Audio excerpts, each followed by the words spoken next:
Hello, and welcome back to MetalDisciple.com's The Week in Reviews. Maybe I should start calling this the Weeks in Reviews because, once again, I'm guilty of combining 2 weeks' worth of reviews into one video. You'll have to pardon me, but with the Metalheads podcast I've been doing with my friend Buke, I find my time spread kind of thin lately. Anyway, I've got 3 great albums for you this time. The latest from Kirk Windstein and Crowbar, called Symmetry in Black. A band called Darkest Era from Ireland and their second album, Severance. And finally, Sunlight, the second album from Scottish band Maelstrom. Let's get started. Kirk Windstein, the man, the legend. You may only know him for his epic beard, but believe it or not, he's also a talented musician. Do you like sludge metal? You can thank Kirk for that. His band Crowbar is one of the pioneers of the style, and they've returned with one mother of a 10th album called Symmetry in Black. Last year, Kirk left his other longtime band, Down, in order to focus his efforts on Crowbar. Many a metal fan lamented his departure from the all-star band, myself included, but we certainly cannot fault the man for following his passion. My post-Down melancholy was, however, rather short-lived once I got a taste of Symmetry in Black. I was somewhat late to the sludge metal party because some of the bands that play this style do so in a very sloppy and unappetizing manner.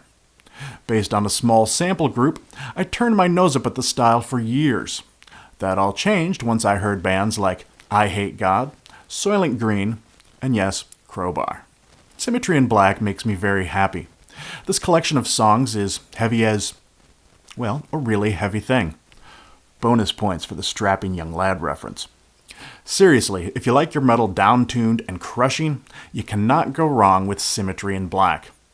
Kirk keeps a tidy workspace, though, because these songs have a very tight production, which emphasizes the ultra-heavy, while preventing all the moving parts from getting bogged down in excess noise. One of the things that set Crowbar apart from other sludge bands is that they do not shy away from clean guitars or clean vocals. While there is certainly no shortage of thunderous riffage or gruff growling vocals, neither is this album a one-trick pony. Clean guitars provide welcome dynamic variety, and while Kirk doesn't exactly sing entirely clean, his voice does take on a pleasing quality. Check out the track Amaranthine to hear what I'm talking about.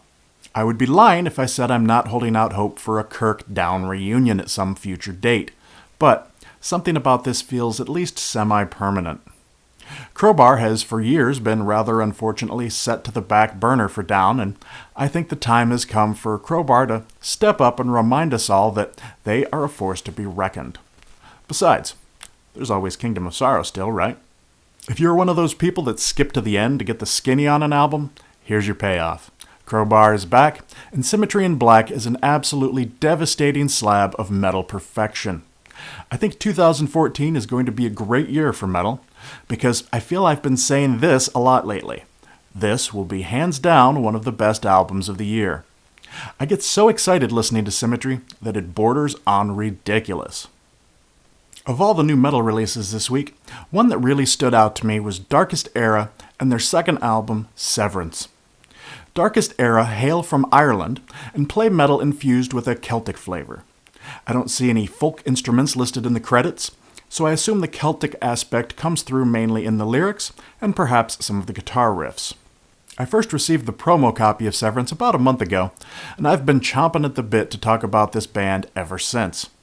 I immediately texted my friend Buke and told him he had to hear this band, but I wanted to hold off on an official review until closer to the album release because I don't like to tease you with what you cannot yet have. How to describe this album? Well, I can say that I was immediately taken with the album almost as soon as it started playing through my headphones. In terms of what these songs sound like, though, I find myself hesitant to apply any labels that might give an inaccurate impression. So, take what I say with a grain of salt and just check these guys out for yourself to see what they sound like. The music is both reasonably heavy and fairly melodic.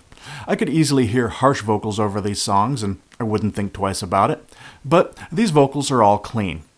I like that they manage clean vocals without heading in an overly melodic power metal direction. Would it be a cop-out to simply call this singing?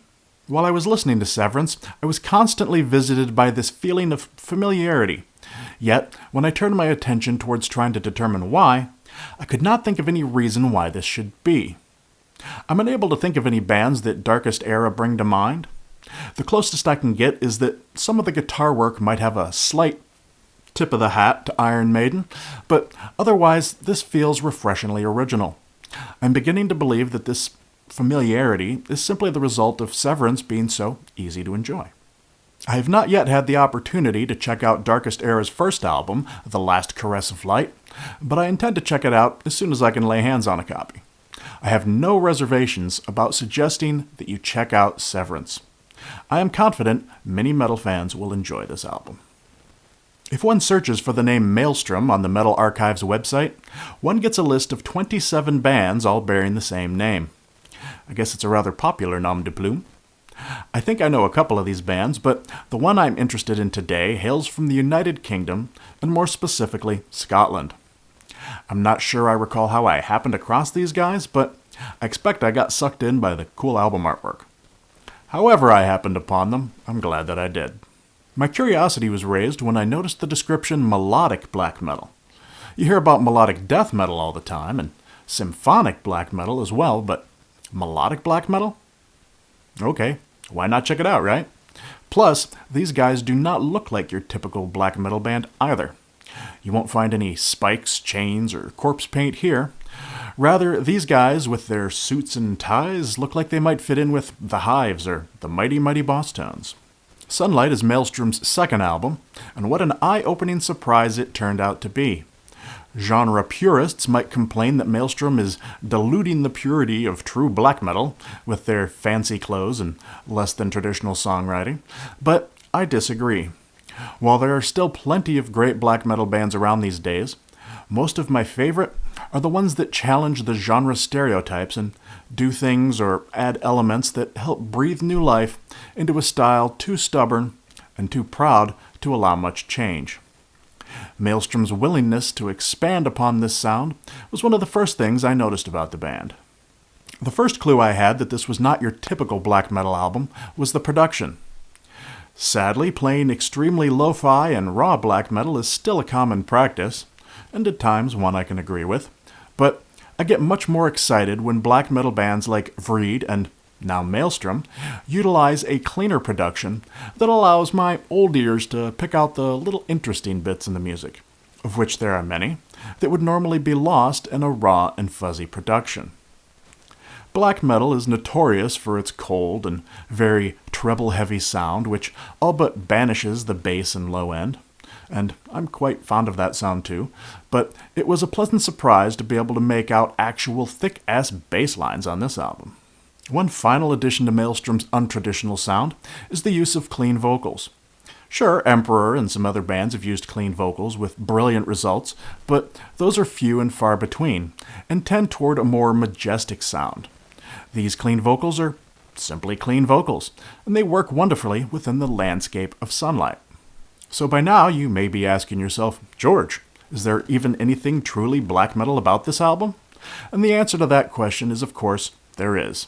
The main vocals are diabolically harsh, and my first impression brought to mind Immortal. These vox sound evil and sharp, easily cutting through the music, yet they are also fairly well enunciated, which, if nothing else, adds an element of power to the sound. I don't recall how many songs it took me to realize I was falling deep under the spell of Maelstrom, but I can assure you it wasn't many. Sunlight is a total sleeper hit, and I cannot recommend it enough. Did I mention these guys are unsigned? Unfucking believable. So, if you're looking to impress your friends with your obviously vast knowledge of the metal underground, check out Maelstrom and Sunlight, and be the envy of all in your metal brethren. The women will swoon and the men will want to be you. Or the women will want to be you and the men will swoon. Or, at the very least, you'll get your hands on some killer metal. If you find that you too cannot get enough Maelstrom, make sure to pick up their first album, The Shores at Dawn. The production on that one is not quite as clean, but the songs are still very good. You can pick up both albums over at the band's Bandcamp page. I recommend you head over there now. All right, that's it for this episode. Make sure to check out MetalDisciple.com for more news, reviews, and videos.